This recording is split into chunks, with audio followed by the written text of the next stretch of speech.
Okay students, আজকে আমরা এর প্রিভিয়াস ক্লাসে যেটাটুকু দেখছিলাম, আমরা আমাদের কোডিং করার জন্য বা এইচটিএমএল কোড শুরু লেখার জন্য আমরা এনভায়রনমেন্টটা ক্রিয়েট করেছিলাম। সেটার জন্য দুইটা জিনিস আমরা রেডি করছিলাম। একটা হচ্ছে code editor, visual studio code editor, আর একটা হচ্ছে ব্রাউজারে আমরা আউটপুট দেখার জন্য এতটুকু করেছিলাম।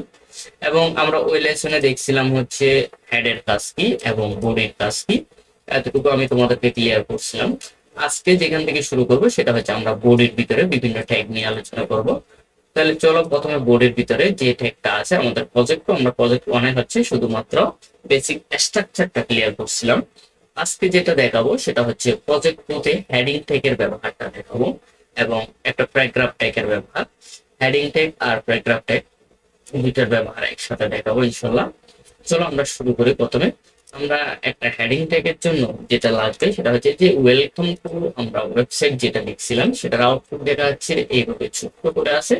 সেটা আমরা ভালো করে দেখা যাচ্ছে না, একটু জুম করে এই অবস্থায় আছে। আমরা এটাকে একটু কাজ করবো, এবার ডিজাইনে নিয়ে যাবো। এবং এটাকে যদি আমি হেডিং ট্যাগের ভিতরে নিয়ে, আমরা ওই দিন যত করছিলাম সেটাকে যদি এখন একটা হেডিং ট্যাগের ভিতরে দিই, এটার আউটপুটটা আমরা একটু দেখবো। এই লেখাটাকে আমি কেটে আনি এখানে ভিতরে দিই।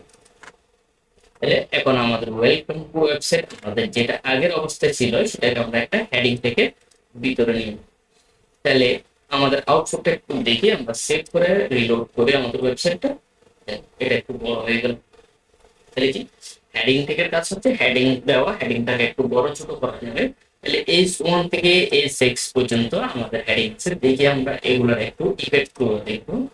যেমন এস ওয়ান থেকে শুরু করে আমরা জাস্ট আমরা এখানে কপি করে পেস্ট করি। আমাদের 6টা লাগবে, 6টা দিই তাহলে তোমরা বুঝতে পারবো।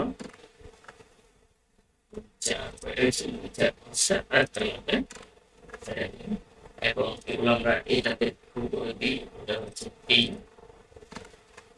এগুলো চেঞ্জ করে সবগুলো 4 5, এটা হচ্ছে 6, এগুলো হবে এদিকে পুরো করে দিই 2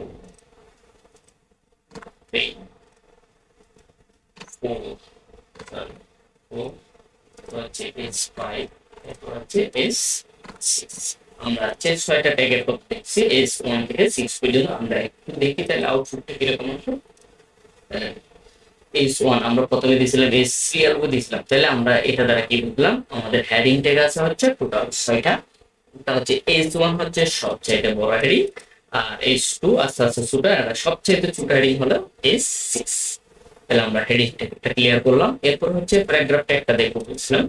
প্যারাগ্রাফ ট্যাগটা দেখার জন্য আমাদের আরো কয়েকটা কাজ দেখাতে হবে। সেটা হচ্ছে আমি এখানে মধ্যে জাস্ট আমি S1টা রাখি, তাহলে বাকিগুলো দিই S1টা থাকবে। এরপর এখন একটা মনে করো আমরা প্যারাগ্রাফ দিব, জাস্ট ডিজিটাল বাংলাদেশ বা যে কোনো একটা প্যারাগ্রাফ দিব। আমি কিছু নর্মাল একটা প্যারাগ্রাফের জন্য দিয়ে কিছু লেখা নিলাম। এটাকে একটু জাস্ট আমরা ভিউ করে নিই, করে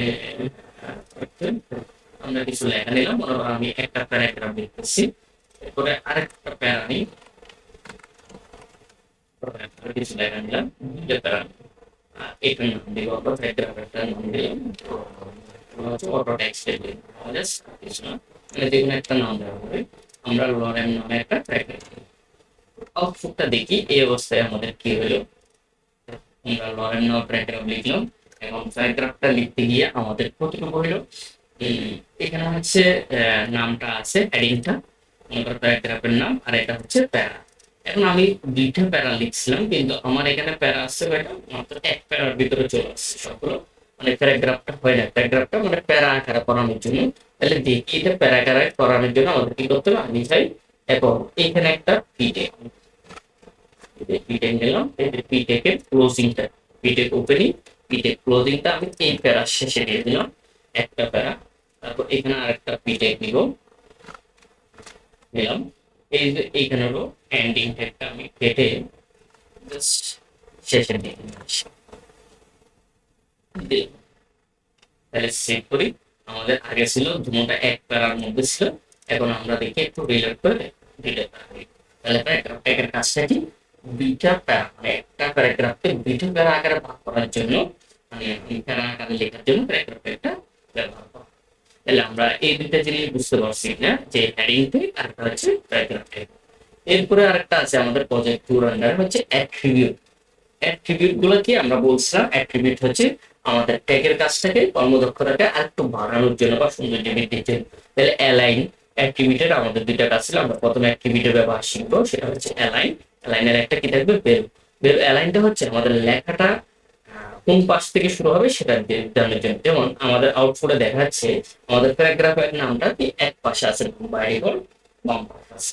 এখন আমরা সাধারণত প্যারাগ্রাফ লিখি খাতা লেখার সময় কোথায় লিখি, খাতার মধ্যখানে লেখার চেষ্টা করি। তাহলে এটাকে আমাদের নিতে হলে আমাদেরকে একটা অ্যাট্রিবিউট ব্যবহার করতে হবে, সেটাকে বলা হয় অ্যালাইন অ্যাট্রিবিউট। মানে লেখাটা কোন পাশ থেকে শুরু হবে সেটা ঠিক করে দেওয়া হচ্ছে অ্যালাইন। আমরা চাই মধ্যখানে থাকবে, তাহলে সেটার ভ্যালু আছে হচ্ছে তিনটা, একটা লেফট রাইট, আর একটা হচ্ছে দেখো, তো দেখো এখানে আমি স্লাইডে দেখাই, লেফট মানে বাম থেকে শুরু হবে, সেন্টার মধ্যখানে, রাইট হচ্ছে ডান পাশ থেকে শুরু। আর জাস্ট একটু পরে বলি, আগে লেফট রাইট সেন্টারটা একটু দেখে ফেলি। দেখো আমাদের লেখাটা এখন প্যারাগ্রাফটা কোথায়, রিলোড করে দেখো আমাদের প্যারাগ্রাফের নামটা মধ্যখানে জাস্ট, তাহলে আমাদের প্যারাগ্রাফের সিস্টেমটা হয়ে গেল।